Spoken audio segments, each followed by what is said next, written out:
Ooh, child, it is hot as balls out here today.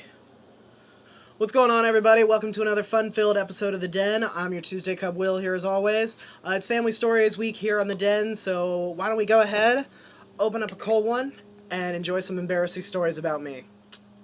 Oh, and Aaron, if you're watching this, I think I just found my most favorite cider in the whole wide world. It's Angry Orchard. And of course I'd go with the apple ginger flavor, because hello, hi there. So yeah, cheers, buddy. Alright, embarrassing stories about me and my family. Usually all the stories that involve my family are all centered around me. This guy right here. I know, I'm such an attention whore. I think the funniest / most embarrassing story I can think of right off the bat is I was 4 years old and I was vacationing in Florida with my family down in Marco Island. We'd won this contest from like Give Kids the World or some organization like that, and they put us up in this really awesome resort hotel right on the beach, amazing pool, amazing views.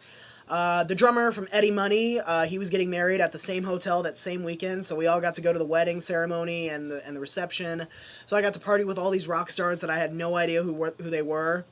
But yeah, that's not even the story. The story takes place in the swimming pool one day. I was trying to escape the heat, and I met this really awesome kid. His name was also Willie.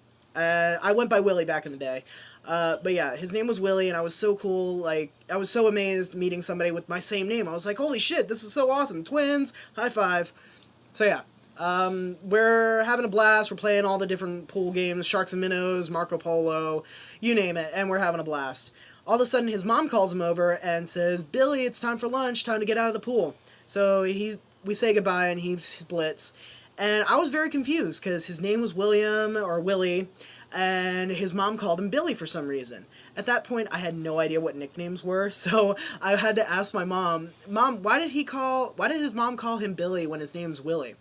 So she had to sit me down and explain what nicknames were and everything like that, and how I had the choice of giving myself my own nickname. And she was like, so yeah, I want you to think really long and hard, and what nickname do you want? So without skipping a beat, I was like, okay, I know what I want. And she's like, alright, that's great. What do you want to be called from now on? You can call me David. Yeah. For some reason, David just popped in my head.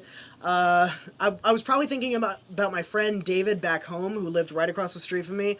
We were like super cool pals.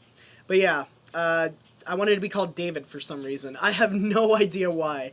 But that name has just stuck from there, and it'll probably stick with me until the end of time, probably. And then it's like the longest running joke in my family, and I still catch shit for it. Even at Christmas parties, I'll go to my aunt's house, and my uncle will be like, "What's up, David? Did you have a good Christmas this year?" And it's like, I hate you so much. How are you?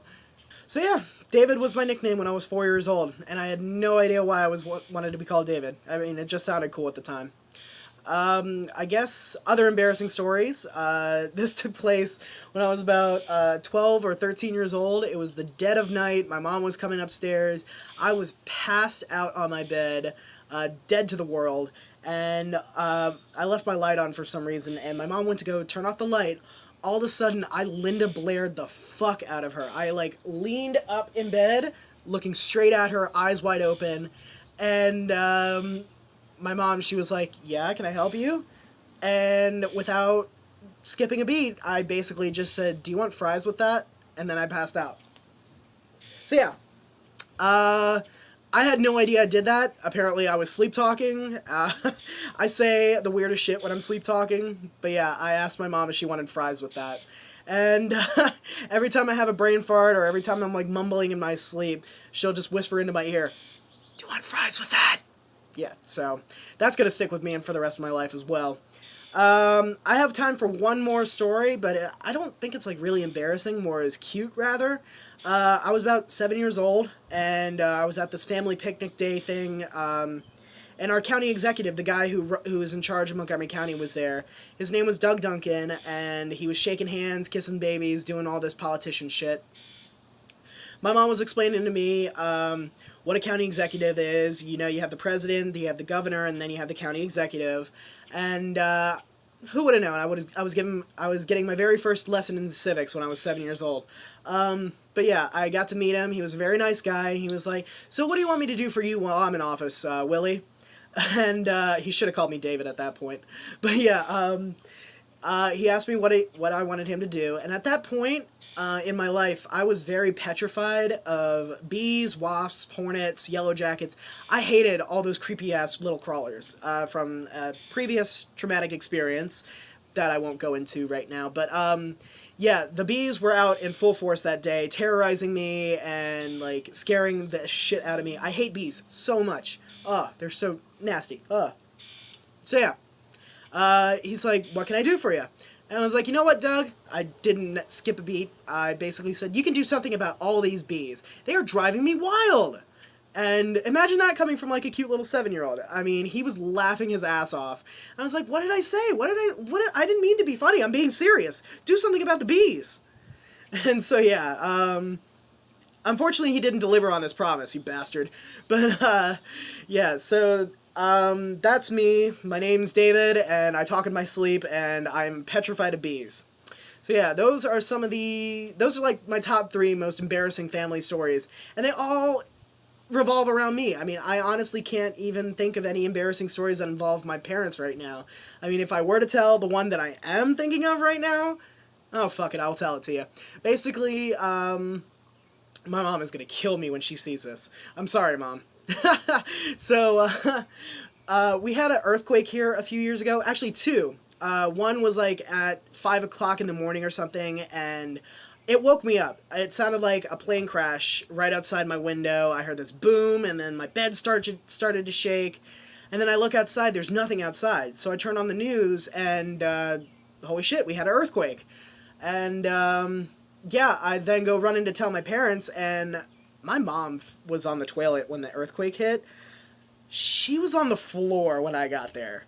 Yeah, the earthquake hit so hard she slid off the toilet. So yeah, I'm having a blast telling this.